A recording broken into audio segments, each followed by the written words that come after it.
অতীতে এভাবে আরো কয়েকটি দেশে ছাত্র আন্দোলনে সরকারের পতন হয়েছে বা তারা নীতি পরিবর্তনে বাধ্য হয়েছে। জেনে নেওয়া যাক তেমনই কয়েকটি দেশের কথা। শ্রীলঙ্কায় প্রেসিডেন্টের পলায়ন। বাংলাদেশের মতো শ্রীলঙ্কাতেও 2022 সালের এপ্রিলে ছাত্র জনতার আন্দোলনের মুখে পদত্যাগ করতে বাধ্য হন প্রেসিডেন্ট গোতাবায়া রাজাপাকসে। অর্থনৈতিক সংকটের কারণে এই আন্দোলন শুরু হয়েছিল। বিক্ষোভের এক পর্যায়ে দেশে ছেড়ে পালিয়ে যেতে বাধ্য হন রাজাপাকসে। গ্রিসের সেনা সরকার উৎখাত। 1973 সালে সেনাবাহিনীর স্বৈরশাসনের বিরুদ্ধে গ্রিসের ছাত্র আন্দোলনের কেন্দ্রস্থল ছিল এথেন্স পলিটেকনিক। টানা 6 বছরের স্বৈরশাসনে ক্ষিপ্ত হয়ে রাজপথে নামে ছাত্র জনতা।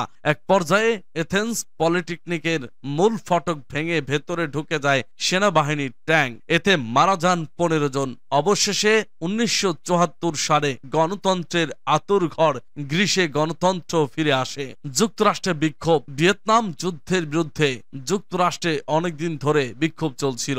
এই অবস্থায় 1970 সালে প্রেসিডেন্ট রিচার্ড নিক্সন কম্বোডিয়াতেও আক্রমণের অনুমোদন দিলে কেন স্টেট ইউনিভার্সিটির শিক্ষার্থীরা বিক্ষোভ শুরু করেন। এক পর্যায়ে গুলিতে 4 জন নিহত হলে বিক্ষোভে ফেটে পড়ে গোটা দেশ। 40 লাখেরও বেশি শিক্ষার্থী এতে অংশ নেন। এসব ঘটনা যুদ্ধ নিয়ে মার্কিনীদের মনোভাবে কিছুটা পরিবর্তন এনেছিল বলে মনে করেন অনেক ইতিহাসবিদ। দক্ষিণ আফ্রিকার সোয়েটা বিপ্লব। দক্ষিণ আফ্রিকার শ্বেতাঙ্গ শাসনের বিরুদ্ধে কয়েক দশক ধরে বিক্ষোভ হয়েছে। 1976 সালে জোহানেসবার্গের সোয়েটো এলাকায়ও আন্দোলন হয়েছিল।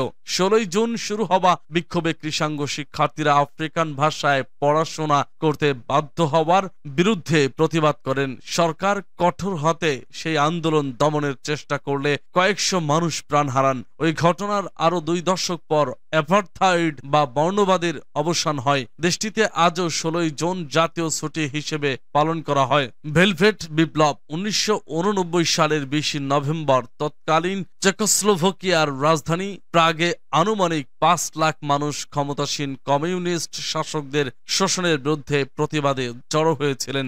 অবশেষে ডিসেম্বরের 10 তারিখ কমিউনিস্ট সরকার পদত্যাগ করতে বাধ্য হয়। আন্দোলনের অহিংস ধরনের কারণে এই আন্দোলন ভেলভেট বিপ্লব হিসেবে পরিচিত।